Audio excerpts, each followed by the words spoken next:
Bonjour à tous et bienvenue dans cette nouvelle vidéo qui va porter sur l'alimentation de votre animal. Le but de cette vidéo n'est absolument pas de vous dire qu'il faut donner telle marque de croquettes ou telle marque de croquettes, mais plutôt de vous amener à réfléchir sur l'alimentation de votre animal et surtout à vous aider à déjouer les pièges des rumeurs que l'on trouve sur internet.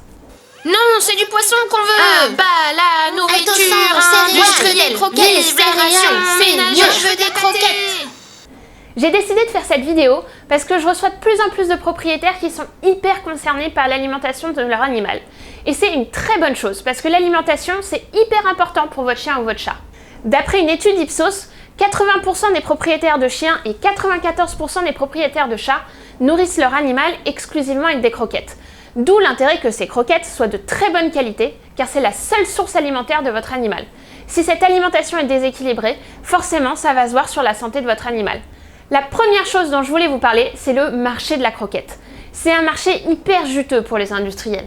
Pourquoi ? Parce que si vous aimez une marque, vous imaginez que tous les mois, toute la vie de votre animal, vous allez acheter les mêmes croquettes. Il existe deux grands acteurs mondiaux sur ce marché, Mars Petcare et Nestlé Purina. À eux deux, ils trustent 70% du marché. Et pour être présents partout sur ce marché, ils multiplient les marques. Vous allez retrouver plein de marques différentes sous Mars Petcare et plein de marques différentes sous Nestlé Purina. Sur ce marché de la croquette, chacun veut avoir sa part du gâteau. Imaginons que vous êtes un nouvel acteur et que vous voulez entrer sur ce marché. En fait, il est complètement saturé. Donc vous n'avez pas beaucoup d'options. Soit vous faites des croquettes d'extrêmement bonne qualité qui vont coûter extrêmement cher et du coup vous allez avoir du mal à les vendre, soit vous essayez de trouver un argument qui va faire que vos croquettes elles vont avoir l'air vraiment mieux que celles des autres. Or, le problème de ce marché, c'est que c'est un marché à forte implication émotionnelle. Vous êtes une personne sensible qui est extrêmement préoccupée par l'alimentation de son animal, ce qui est normal, mais du coup, ce qu'ils vont faire les industriels de la croquette, ils vont utiliser vos émotions pour vous orienter vers telle ou telle marque de croquettes. Et qu'est-ce qu'ils se sont dit, ces nouveaux acteurs ? Eh bien, tout simplement que les propriétaires, ils font eux-mêmes attention à leur alimentation, ils regardent les additifs, les conservateurs, d'où viennent les protéines, tout ce genre de choses. Et bien du coup, on va faire exactement la même chose pour les animaux. Sauf que ce qu'ils vont faire, c'est qu'ils vont utiliser des faux arguments contre vous. Et donc ces nouveaux acteurs, ils ont d'abord sorti des croquettes sans gluten. Parce que souvenez-vous, il y a 3-4 ans, les régimes sans gluten, c'était hyper à la mode. Et donc du coup, il fallait que forcément votre chien ou votre chat, il mange du sans gluten. Et ensuite, on est carrément passé au sans céréales. Le principal argument des vendeurs de croquettes sans céréales, c'est que votre chien est un carnivore comme le loup et qu'on n'a jamais vu un loup manger des céréales dans la nature, donc du coup votre chien ne doit pas en manger. C'est un constat hyper logique, mais on va voir qu'en fait il est faux et ne se base sur aucune preuve scientifique. Quand on dit que votre chien est un loup, et bien en fait c'est complètement faux. Entre le loup et le chien domestique, il y a à peu près entre 10 000 et 30 000 ans de domestication, c'est-à-dire d'années passées à manger les restes de repas des humains. Et ça, c'est pas moi qui le dis, ou un industriel qui fait des croquettes avec des céréales. C'est une étude scientifique qui porte sur la différence de code génétique du chien et du loup. Dans cette étude, on apprend que 98,2% du code génétique du chien et du loup sont communs. Mais voilà, dans ces 1,8% de différence, on retrouve des différences importantes, et notamment des enzymes qui permettent de mieux digérer les glucides au niveau digestif. Cette étude, publiée dans Nature, une revue scientifique qui fait référence dans le monde entier, s'intéresse notamment à l'expression de l'amylase, une enzyme qui permet de digérer l'amidon, amidon qui est un glucide contenu notamment dans les céréales. Et quand on va voir un peu plus loin la différence d'expression des gènes de l'amylase entre le chien et le loup, on constate que chez le chien, elle est bien plus élevée que chez le loup. Ensuite, quand on va voir l'activité de cette enzyme dans le sang, eh bien en fait on se rend compte pareil que l'activité est bien plus importante chez le chien que chez le loup. Et cela montre bien que le chien est bien plus apte à digérer les glucides que le loup.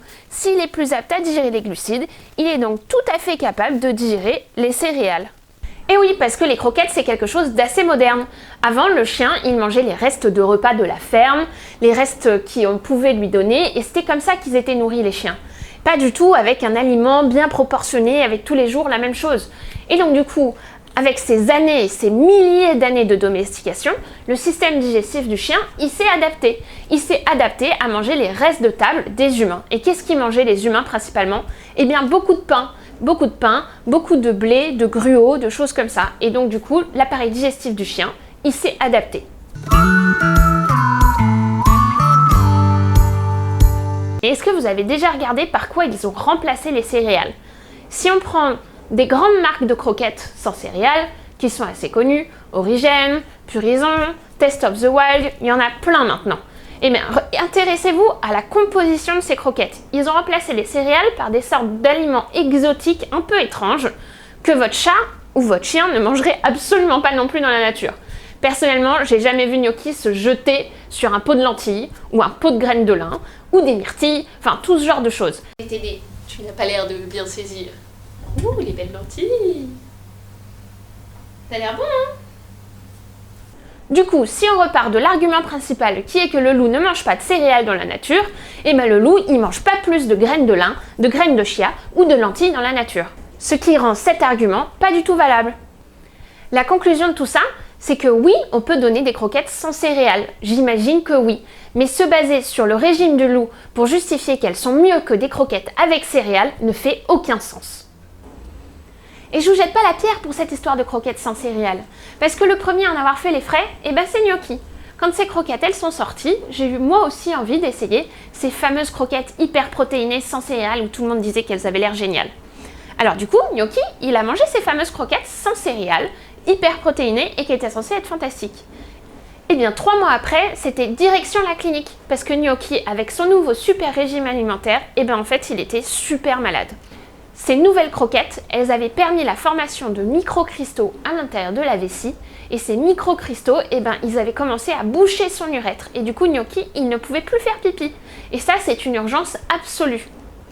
Ce syndrome urinaire félin, que nous appelons SUF dans notre jargon de vétérinaire, est quelque chose de très grave. Pour Gnocchi, heureusement, je m'en suis rendu compte rapidement. Après quelques jours d'hospitalisation et un changement alimentaire, tout est rentré dans l'ordre.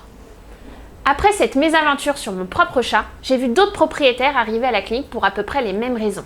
Ils avaient changé d'alimentation pour ces nouvelles super croquettes et en fait, leur animal était malade. Il avait soit des problèmes urinaires, soit des problèmes de diarrhée, soit des problèmes de vomissement. Et donc cette première observation sur mon propre chat et sur mes petits patients, eh bien c'était il y a 3-4 ans. Et en 2018, la communauté scientifique commence à s'interroger elle aussi sur les fameuses croquettes sans céréales.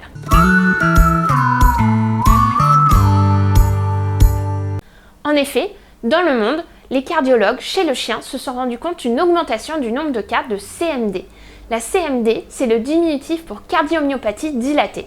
La cardiomyopathie dilatée, c'est pas une maladie nouvelle, c'est une maladie qu'on connaît depuis longtemps, mais dans des races prédisposées. Et là, ce qui se passe, c'est qu'on retrouve des cas de cardiomyopathie dilatée dans des races qui ne sont pas prédisposées à la base.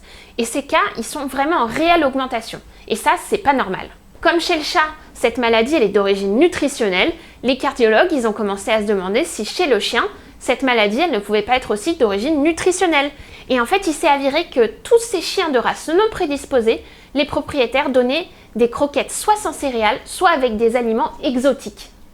Alors certes, le lien de cause à effet n'est pas prouvé, mais la préoccupation est telle que la Food and Drug Administration a décidé d'inviter les propriétaires qui ont des animaux qui présentent ces CMD dans les races non prédisposées à changer de régime alimentaire. En conclusion, ne vous faites pas avoir, ce n'est pas parce que tout le monde dit que c'est mieux sur internet que c'est forcément la vérité.